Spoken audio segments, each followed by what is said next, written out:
नमस्कार, झारखंड समाचार में आप सबका का स्वागत है। आइए जानते हैं सुबह से लेकर शाम तक की तमाम बड़ी खबरों को। इससे पहले चैनल को सब्सक्राइब नहीं किया है तो प्लीज चैनल को सब्सक्राइब कर बेल आइकन को प्रेस कर दीजिए ताकि खबरों का अपडेट आपको मिलता रहे।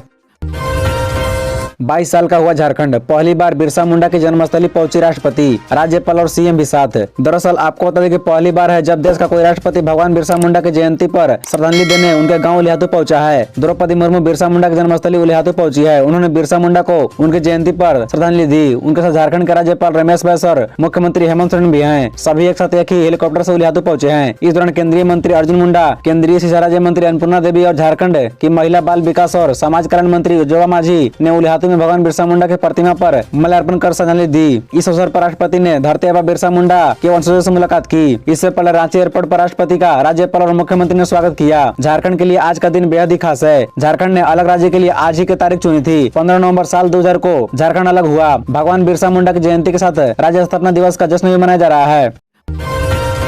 झारखंड स्थापना दिवस, भगवान बिरसा मुंडा को मुख्यमंत्री हेमंत सोरेन ने दी श्रद्धांजलि। रांची के मोरहाबादी मैदान में बेरियत आयोजन। दरअसल आपको बता दें कि झारखंड स्थापना दिवस के 22 साल पूरे हो रहे हैं। झारखंड की राजधानी रांची के मोरहाबादी मैदान में राज्य स्तरीय कार्यक्रम आयोजित किया गया है। यह कार्यक्रम बेहद खास होगा। मुख्यमंत्री हेमंत सोरेन ने इस कार्यक्रम में राज्यवासियों के लिए कई बेहतरीन योजनाओं को सौगात देंगे। मुख्यमंत्री हेमंत सोरेन भगवान बिरसा मुंडा की जयंती पर सबसे पहले कोकर स्थित भगवान बिरसा मुंडा के समाधि स्थल पर पहुंचे और धरती आबा को माल्यार्पण कर श्रद्धा सुमन अर्पित की। इसके बाद वह भगवान बिरसा मुंडा की जन्मस्थली उलिहातू के लिए रवाना हो गए। राष्ट्रपति द्रौपदी मुर्मू के रांची लौटने के बाद मुख्यमंत्री हेमंत सोरेन सीधे मोरहाबादी पहुंचेंगे। मोरहाबादी मैदान में राज्य स्तरीय कार्यक्रम आयोजित है। कार्यक्रम 2 चरणों में होगा। राज्य स्थापना दिवस का कार्यक्रम दोपहर 12 बजे से शुरू होगा जो कि 2 बजे तक चलेगा। इस दौरान मुख्यमंत्री कई योजनाओं को शुरुआत करेंगे। शाम को सांस्कृतिक कार्यक्रम का भी व्यवस्था की गई है।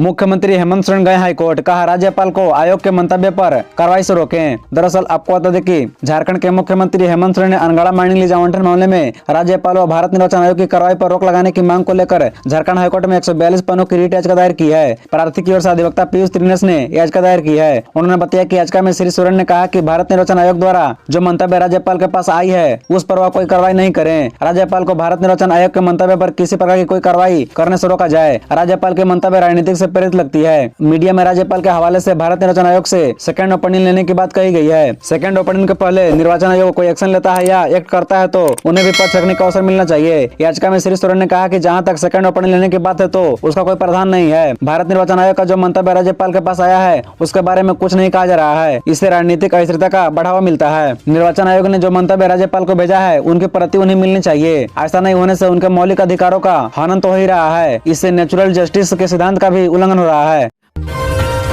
17 की बजाय 16 नवंबर को ही ईडी के समक्ष पेश होना चाहते थे सीएम हेमंत सोरेन, ठुकरा दी गई मांग। दरअसल आपको बता दें कि मुख्यमंत्री हेमंत सोरेन को मनी लॉन्ड्रिंग और अवैध खनन केस में ईडी द्वारा जारी समन से संबंधित एक बड़ी खबर सामने आ रही है। सूत्रों के हवाले से मिली जानकारी के मुताबिक मुख्यमंत्री हेमंत सोरेन ने ईडी को पत्र लेकर 16 नवंबर को ही पूछताछ के लिए बुलाने का आग्रह किया था, लेकिन उनकी ये मांग ठुकरा दी गई है। ईडी ने कहा कि आप तय अवधि यानी 17 नवंबर को ही आइए। बता दें कि बीते दिन ही ईडी ने सीएम हेमंत सोरेन को दूसरा समन जारी करते हुए 17 नवंबर को रांची स्थित ऑफिस में तलब किया था। गौरतलब है कि ईडी ने सबसे पहले 1 नवंबर की देर शाम मुख्यमंत्री को पहला समन किया था। उन्हें 3 नवंबर को पूछताछ के लिए हाजिर होने के लिए कहा गया था, लेकिन सीएम ने पूर्व निर्धारित कार्यक्रमों का हवाला देकर आने में असमर्थता जताई थी। मुख्यमंत्री ने ईडी को पत्र लिखकर 3 सप्ताह का समय मांगा था, लेकिन ईडी ने इसे इनकार कर दिया। ईडी ने मुख्यमंत्री को दूसरा समन जारी करते हुए कहा कि उन्हें हर हाल में 17 नवंबर को पूछताछ के लिए हाजिर होना होगा, अन्यथा विधि सम्मत कार्रवाई की जाएगी।